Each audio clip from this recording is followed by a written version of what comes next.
Alright, ayan guys, gagawa po tayo magluluto tayo ng minatamis na saging. Fresh from the Philippines. So, dahil wala po tayong brown sugar, we're gonna use white sugar. Ayan guys. Tapos, lalagyan na lang natin siya ng saffron. So, ayan guys. Pakuluin po muna natin yung sugar.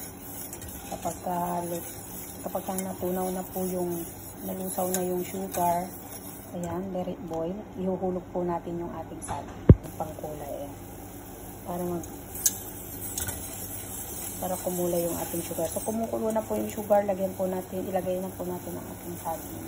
So, ito po ang ating saging. Ayan.